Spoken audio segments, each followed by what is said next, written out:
Desaparecido.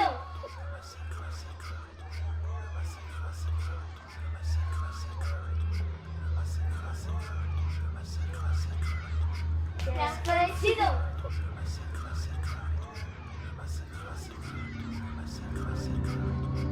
Desaparecido.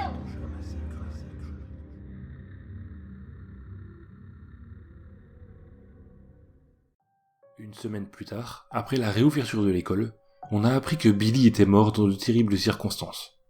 Pour préserver ma sensibilité, ma mère ne voulait pas m'en dire plus. Cependant, certains parents n'étaient pas aussi attentionnés, et une rumeur a vite enflé dans la cour de récré. Billy aurait été massacré à coups de pierre, et il ne resterait de son corps que des touffes de cheveux et une bouillie sanguinolente mélangée à ses vêtements. Certains élèves disaient que Billy avait été massacré par un monstre de pierre avec de longues dents noires. Beaucoup d'enfants ont été interrogés, et tous ont à peu près dit la même chose. Billy n'était pas un type sympa et avait la fâcheuse tendance à laisser l'empreinte de ses doigts sur les visages des écoliers. Pour ma part, je n'ai rien dit. Pourquoi ? Je ne sais pas. Sans doute que j'étais impressionné par ces hommes en uniforme, mais aussi par le fait que je commençais à croire à la solution simple et efficace de Sacha. Au fond de moi, j'avais peur qu'on me soupçonne aussi du meurtre. Je sais, c'était complètement stupide, mais je réagissais comme un gamin de 10 ans. Après le massacre de Billy, l'ambiance à l'école n'était plus la même. Les enfants jouaient toujours, mais on sentait un climat de défiance, comme si chaque élève se méfiait de son voisin. De grands panneaux opaques entouraient l'emplacement du meurtre, et personne ne pouvait s'y approcher. Moi, je passais mes récrés à tenter d'apercevoir la tignasse blanche de Sacha. En vain. Je me suis renseigné auprès des autres élèves, mais aucun ne connaissait ou n'avait vu Sacha. J'ai fini par abandonner en pensant que j'avais joué avec un vagabond, un gosse qui vit dans une caravane et qu'il était reparti sur la route avec ses parents. L'école a été sous surveillance policière jusqu'à ce que le responsable du meurtre, un échappé de l'asile psychiatrique du comté voisin, soit arrêté. C'était à peu près un mois après la mort de Billy. Inutile de vous dire que les parents, les élèves, le personnel de l'école et moi-même étions soulagés. L'arrêt du meurtrier a fait cesser ce cauchemar où je me voyais massacrer Billy à coups de pierre. Depuis la mort de Billy, son pote Big Duck n'emmerdait plus personne. Il passait son temps assis sur un banc, le regard sur ses pieds. Il avait l'air aussi paumé que je pouvais l'être à l'époque. Le voir si triste et si seul me faisait vraiment pitié. J'ai décidé d'aller le voir car au fond de moi, je me sentais un peu coupable d'avoir souhaité la mort de son copain. C'est drôle, mais on a tout de suite sympathisé. Après m'avoir fait ses excuses, il m'a rendu des cartes de jeu et une vieille figurine d'un personnage de manga. On est rentrés ensemble après l'école, et on s'est même dit au revoir devant nos pavillons, puisque c'était mon voisin. Fou de joie d'avoir un pote hyper costaud, j'ai mangé mon goûter avec appétit, et j'ai jacté avec ma mère comme jamais. Elle ne m'avait jamais vu aussi joyeux et bavard en rentrant de l'école. D'habitude, j'étais d'humeur maussade. Je disais 3 mots, je mangeais un morceau de pain, puis je montais faire mes devoirs avec autant de joie qu'un type proche de la mort. Ce soir-là, après avoir discuté de beaucoup de choses avec ma mère, je suis monté me coucher le cœur joyeux. Dans mon lit, j'ai regardé les cartes que m'avait volées Duck à l'époque, où c'était un gros coup. J'étais super content de retrouver plusieurs de mes héros préférés. Alors que j'allais mettre mes cartes dans le tiroir de ma table de nuit, j'ai arrêté mon geste, le regard fixé sur ma dernière carte. Le sigle PPCM était inscrit en rouge sur fond noir au recto de cette carte. J'ai tout de suite compris que PPC voulait dire pierre, papier, ciseaux. Mais que signifie le M ? La main tremblante, j'ai retourné la carte et un sentiment d'effroi m'a traversé le corps. Je n'arrivais pas à croire son titre. Règles et conseils du jeu pierre, papier, ciseaux, massacreur. 1. Asseyez-vous face à votre adversaire. 2. Mettez une main derrière le dos. 3. Formez une pierre, un papier ou un ciseau avec la main cachée. 4. Jouez. 5. Le papier enveloppe la pierre. Bravo, vous avez gagné. 6. La pierre casse le ciseau. Encore gagné. 7. Le ciseau coupe le papier. Vous êtes un champion. 8. Dans tous les cas contraires, vous avez perdu. 9. Ce jeu, puisant sa source dans l'ancienne tradition occulte et guerrière, il est fortement déconseillé d'y jouer avec un esprit de vengeance. 10. Le créateur du jeu est l'enfant aux cheveux blancs. 11. Ne jouez pas avec l'enfant aux cheveux blancs. 12. Vous ne devriez pas être en possession de cette carte. Rendez-la. 13. Si vous jouez avec l'enfant aux cheveux blancs, ne gagnez pas. 14. Si vous gagnez, alors il est trop tard. Le massacreur est en chemin. En criant comme si je m'étais ébouillanté, j'ai jeté la carte par terre, puis je rangeai toutes les autres dans le tiroir avant d'éteindre ma lampe de chevet. Caché sous les couvertures, je tremblais comme une feuille. Je me disais que c'était un cauchemar, qu'il était impossible qu'une carte mentionne Sacha, l'enfant aux cheveux blancs. Heureusement, ma mère est venue me border. Elle m'a trouvé fiévreux, m'a demandé si j'allais bien avant de me prendre ma température. Non, ça n'allait pas, et je lui ai tout déballé depuis le début. Elle m'a attentivement écouté, et ne m'a pas interrompu jusqu'à la fin de mon histoire. Pendant celle-ci, elle me regardait assez bizarrement, avec un petit sourire en coin. Soit elle ne me croyait pas, soit elle se moquait de moi. Cela m'a un peu énervé, et j'ai sauté hors du lit pour reprendre la carte et la lui montrer. Elle ne l'a même pas regardée, m'a simplement dit en me caressant le visage « T'inquiète pas, mon chéri, tous tes problèmes à l'école vont se régler et tes notes vont s'améliorer. » Puis elle est sortie de la chambre en chantonnant une berceuse que je n'avais jamais entendue. Et j'ai eu beaucoup de mal à m'endormir.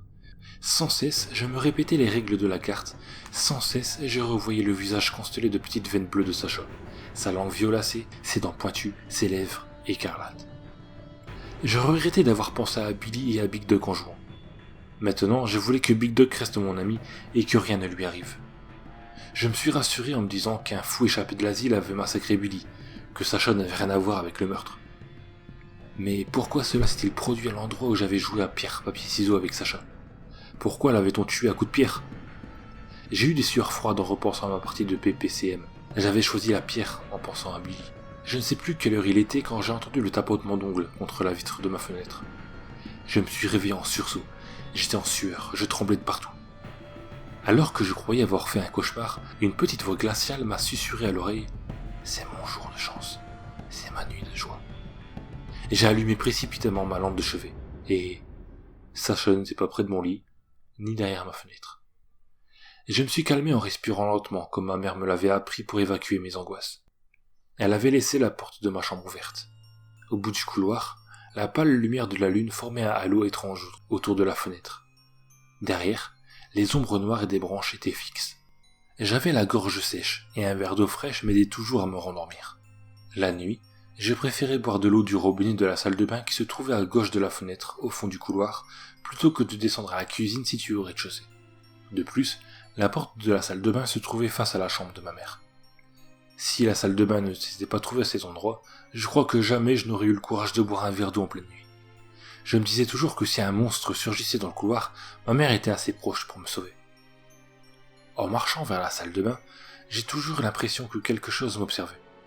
Je n'étais qu'un gosse, et un gosse s'imagine vite qu'une silhouette blanchâtre avec des longs doigts crochus va surgir du noir ou s'allonger depuis le plafond pour vous croquer un morceau de tête. Je suis arrivé devant la salle de bain avec un certain soulagement. D'habitude, je ne regardais jamais par la fenêtre de peur d'y voir un monstre m'observant depuis le jardin. Mais cette nuit-là, une lumière a attiré mon regard. Elle provenait de la maison de Big Duck. Savoir qu'il était là, à une dizaine de mètres de moi, m'a fait sentir en sécurité. Je suis resté une poignée de secondes à observer cette lumière provenant d'un couloir dont j'apercevais une rangée de portes sur la gauche et la dernière marche d'un escalier tout au bout. La lumière de ce couloir a grésillé avant de s'éteindre. Et j'ai eu la désagréable impression que ce n'était pas normal. Au moment où j'allais rentrer dans la salle de bain, le couloir du voisin s'est rallumé, éteint, rallumé sur deux jambes affreusement maigres. J'ai plaqué une main sur ma bouche pour étouffer mon cri. Les jambes étaient d'un blanc cadavérique et se rapprochaient de la fenêtre en faisant de grands pas. Attaché aux hanches squelettiques, le reste d'un corps cassé en deux glissait derrière elle. On dirait le buste d'un squelette avec des os épais. Ce buste s'est dressé sèchement devant la fenêtre, la grandeur de cette horreur était surnaturelle. Son crâne pointu touchait le plafond.